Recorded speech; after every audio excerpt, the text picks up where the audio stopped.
To this day, it's the most reported event to ever occur in Stone County, Arkansas. Salacious newspaper headlines spread the story across the U.S., from New York to Los Angeles, and helped perpetuate the Lil Abner mentality of life in the Ozarks for decades to come. Back in 1929, reporters from one end of the United States to the other converged upon the little town of Mountain View, the Stone County seat, to gather news and file reports on the titillating tale of the mutilation and burning alive of one, Connie Franklin of St. James, Arkansas. Since the tragedy first came to light in March, reporters had combed the area and surrounding towns searching for comments and clues. They kept the telegraph lines hot with daily updates on the unfolding drama, each of them hoping his story would be picked up by one of the nation's three news wires, the Associated Press, the International News, or the United Press. And many of them were.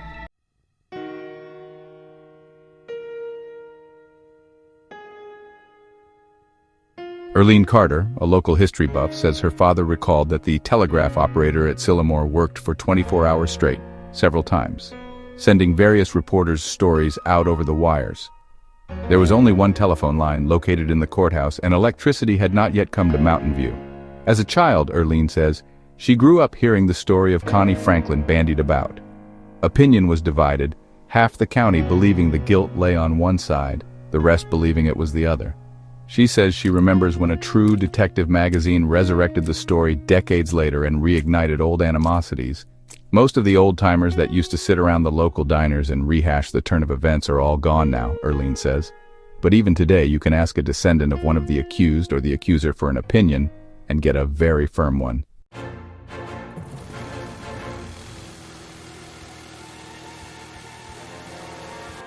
The year 1929 was a banner year for notorious newspaper headlines. In February, Al Capone's Saint Valentine's Day massacre occurred in Chicago when 5 of Capone's men dressed as policemen raided a North Side garage and lined up 7 of Bugs Moran's gang members, then mowed them down with submachine guns. Just a month before the Franklin trial in Mountain View, Arkansas, news of the October 29th stock market crash, known as Black Tuesday, rocked the world. The prosperous times of the early 1920s came to an abrupt end when suddenly the market began a dizzying tumble. A record 16,410,030 shares of stock were dumped in huge chunks as shareholders scurried to sell, taking whatever they could get as soon as they could get it.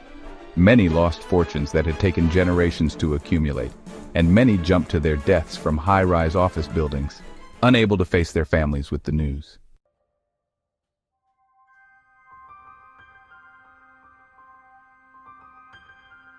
But now, the scandalous account of a ravaged teen and her murdered lover deep in the backwoods of Arkansas jockeyed for front-page placement.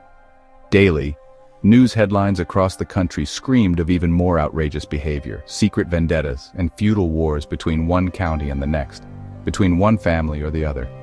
Stories of night riders, vigilantes, vendettas, and feuds between wealthy land barons helped fuel the need for more and more yellow journalism. Out-of-area newspapers and magazines helped create and maintain a vivid image of inbred, uneducated, and backward mountain folk, which, to some extent, still exists today. Even Time magazine helped perpetuate the myth when reporting the story by using terminology such as strange Ozark backcountry, woebegone and calico-clad, he's killing me, hit on his head, dragging me. Only the Arkansas Democrat and the Arkansas Gazette seemed to be concerned about the state's reputation and attempted to report the unfolding story truthfully.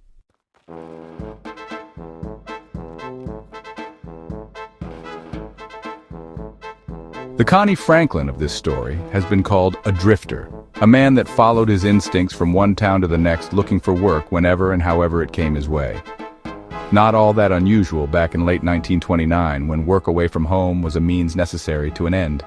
Remote and treacherous mountain roads and limited access to railroads or river barges did little to invite any type of industry or commerce to the area. Severe droughts of the last 2 years had caused crops to fail and grain prices to rise. Creeks ran slower and lower than old-timers could remember, and family springs dried up. Even a kitchen garden was a challenge to keep alive. Conditions like this left many in those hard times hard put to make their living off the land.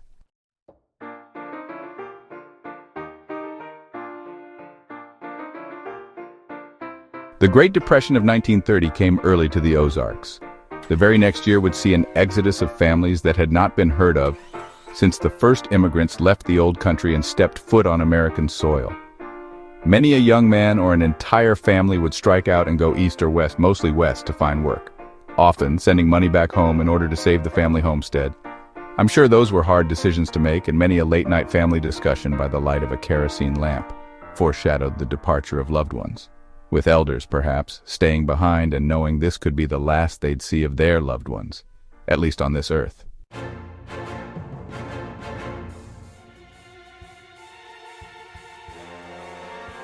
What a shock it must have been for those displaced Ozark residents to see news of their old hometown set in bold type and splashed about in such scandalous headlines for all the world to see.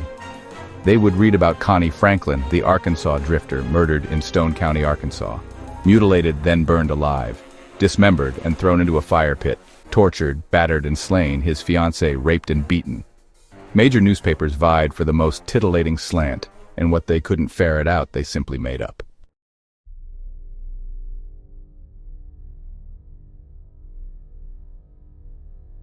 Well, several months had passed since folks started talking about Connie Franklin's disappearance and supposed murder. Rumors were spreading like wildfire about bloody murder screams echoing through the night, a bloody hat being found, and even some charred bones discovered. All of Franklin's belongings were left behind, his mail just sitting there at the post office, and when his sister came to town to visit, she couldn't find hide nor hair of him.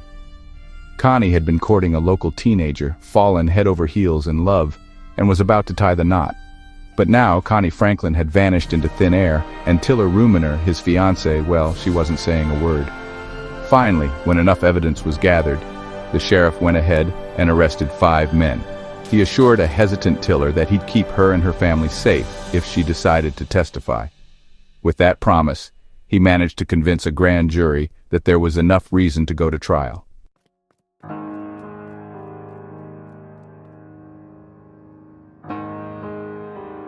Dawn broke on Tuesday, December 17, 1929, bringing with it a bitter, cold, and rainy day to Mountain View, Arkansas.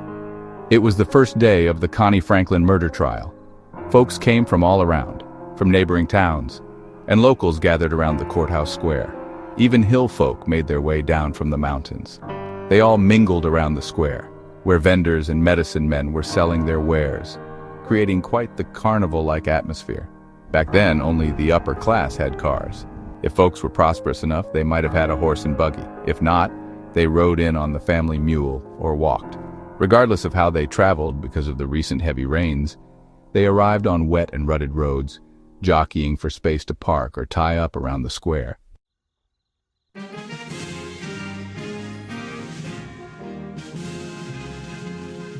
They hurried up the courthouse steps, their muddy boots and sodden shoes squelching as they crowded through the doors. Mountain men in worn bib overalls, their wives in feed-sack calico, rubbed elbows with big city reporters sporting silk waistcoats and patterned ties.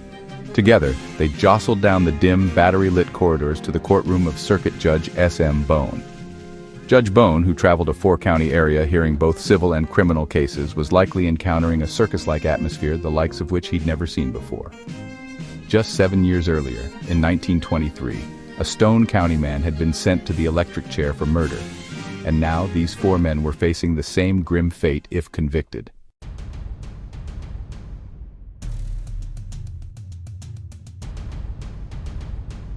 The 4 accused, all members of prosperous, well-to-do families, shuffled in, still in handcuffs, and were seated at the defense table.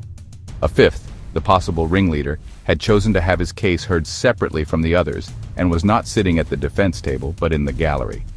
Gathered nearby were the families of the accused. The father of one of the men glared menacingly at the jurors as they filed in and took their seats. The jury consisted of 12 area farmers, all men. It would be another 10 years before a woman would sit on a Stone County jury. A few months earlier, 3 men had been convicted of beating and terrorizing neighbors of the Ruminers. One of those men was one of the accused and was again on trial now.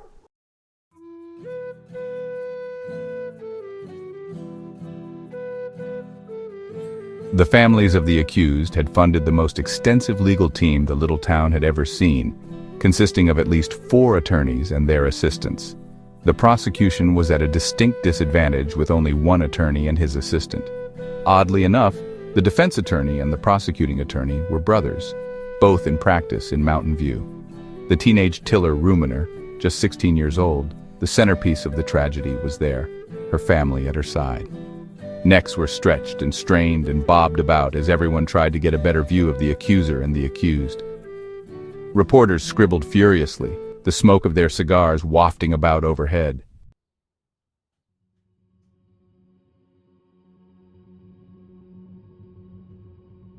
Despite pleas from the judge to the spectators packing the courtroom to go on back home because there wouldn't be a thing of interest to see, no one budged, and the trial commenced. The actual trial must have seemed anticlimactic. It only lasted 2 days. The first witness called to testify was the doctor from Little Rock that had previously examined the charred bones and declared that one was a temple bone from a human skull. The bones, kept until now in a coffee can, were spread out before him, but the human skull bone was missing. He was unable to identify the other bones or tell their age.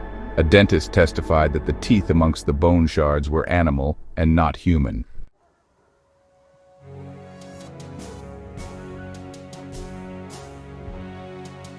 Tiller Ruminer was next on the stand.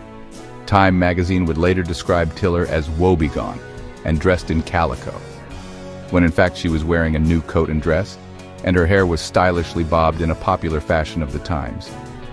Tiller testified that she and her fiancé, 22-year-old Connie Franklin, had gone to the home of the local justice of the peace to marry, but finding him unavailable that day, they were on their way back home when they were set upon by 5 men, all of whom she recognized and pointed out in the courtroom. 3 of them had beaten down Connie Franklin, and 2 had taken her off into the woods where she was raped. She testified that the men told her that they had killed Franklin and would do the same to her if she talked. Tiller told how her life had been threatened, as had the lives of her family. In fact, her father had been beaten and a brother taken hostage for a while, and that is why she had refused to tell what happened. Even neighbors had been beaten and terrorized. In fact, she said, only after the sheriff had been able to convince her of their safety had she agreed to come forward.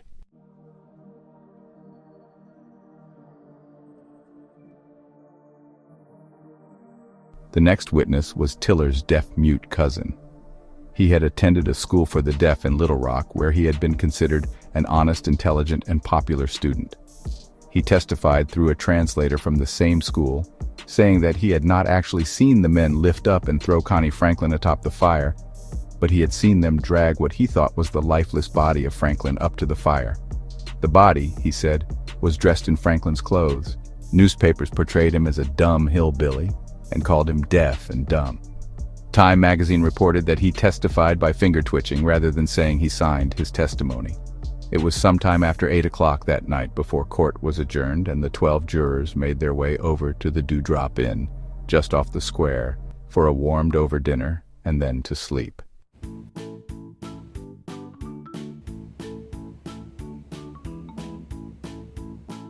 At least it wasn't raining Wednesday morning, the second day of trial, but it was cold, bone-chilling cold. Many of the spectators, far from home and nowhere to sleep, had spent the night in the courthouse. Firemen toted in ice-covered logs to stoke the wood fire throughout the night. The courthouse square was not quite as crowded as it had been the day before. Many of those living away from town had gone back to their homes and would not be returning on this viciously cold day, trial or no trial. Judge Bone banged his gavel and court convened at 8:30 a.m.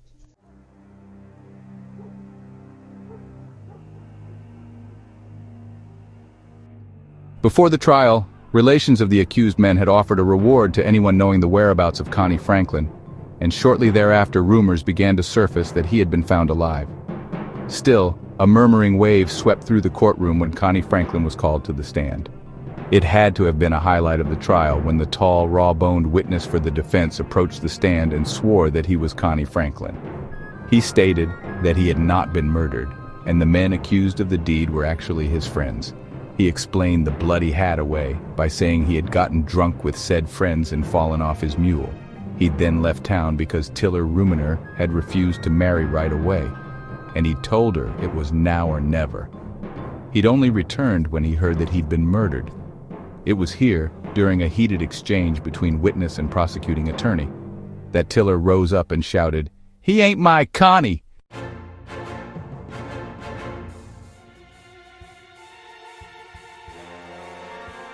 The sheriff testified that he'd investigated the background of the man claiming to be Connie Franklin, and had determined that this man was in fact Marion Franklin Rogers.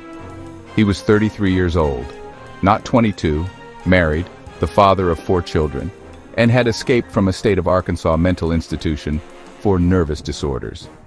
When Rogers was asked why he would lie and pretend to be someone else, he replied that he didn't want the world to know that he'd been in the insane asylum.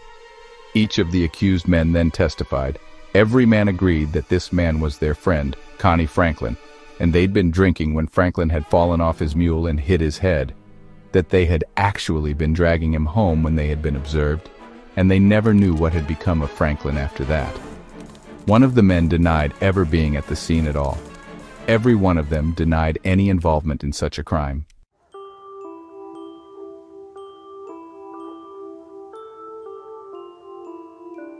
Several friends and relatives of the accused men took the stand and testified that this was indeed the Connie Franklin they remembered. An area farmer swore that he'd seen Franklin after his supposed murder. The farmer testified that he recognized Franklin because he had worked for him the year before. Neighbors and relations of Tiller Ruminer also took the stand and swore that this was not Connie Franklin. The Connie they remembered had been younger, taller, darker, his shoulders wider, and he could play the harmonica better than this man who had played a few tunes around town in the days before the trial. After several hours and a long string of witnesses, some swearing he is and some swearing he ain't, finally the trial came to a close. It was late in the evening, after 9 o'clock, when Judge Bone gave the jury their instructions. After a warning of impending bad weather and a firm plea for an early verdict, the jury retired to deliberate. After several minutes, the jury foreman returned to announce that the jury was deadlocked and would continue to deliberate, but there would be no verdict that night.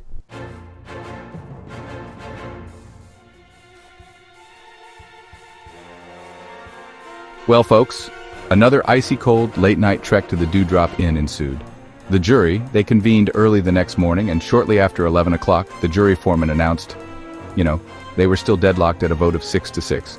Judge Bone, he wasn't too pleased and reprimanded the foreman, explaining that the trial had already cost the now bankrupt county more than $8,000. They just couldn't afford another trial, you see. The weather was turning even colder and a blizzard might be on the way. The roads, which were practically impossible to navigate before, would be particularly hazardous after tonight. Folks needed to be getting home, so he remanded the jury to the jury room to continue deliberating.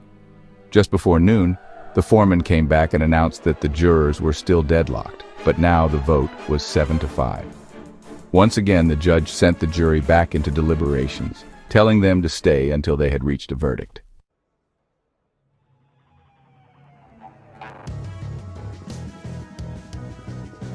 By 5 o'clock in the evening, the vote stood at 9-3, and it seemed like there was no more progress to be made. At this point, an exasperated Judge Bone advised the jurors not to consider the charges of rape. There would be another trial for those charges at a later date with a different jury. They were to focus only on the charge of murder. So, once again, the jury returned to deliberate, and this time they came back in mere minutes with a verdict of not guilty, and the men were set free. After the trial, most of the accused relocated outside the county. Tiller Ruminer and her family stayed. Her mother passed away a few months after the trial, leaving her father to raise the 4 boys alone. Tiller later married and had children, and she and her husband are both buried several miles outside of Mountain View, down a long and winding dirt road in the Mount Joy Cemetery.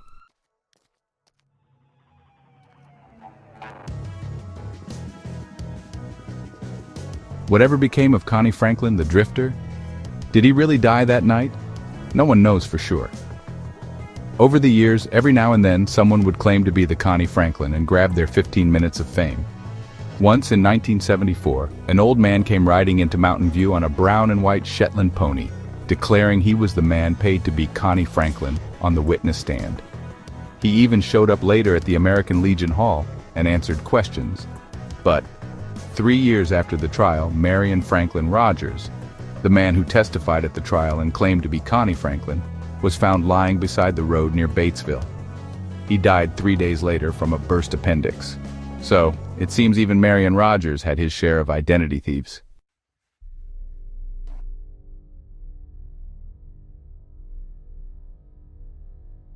As for Tiller Ruminer's 22-year-old fiancée, Connie Franklin, or any variation of the name, I've never been able to find proof of his existence after the trial. He never shows up on any record that I've researched. Not a voter's registration, pension record, tax record, marriage record, death, burial, or even an obituary notice. He's simply vanished. Many questions still remain, and they most probably will not be answered at this late date. All we have left are microfilmed copies of yellow journalism for the most part, and family histories passed down 3 and 4 generations now. There are no trial transcripts left. The judge had those all burned as a precaution against further speculation and rumor, and there will be no new clues to consider. Even though the 4 men were declared innocent by a jury of their peers, there will always be speculation that perhaps they were not. Even today, the descendants of those involved have very strong feelings about the outcome of the Connie Franklin trial.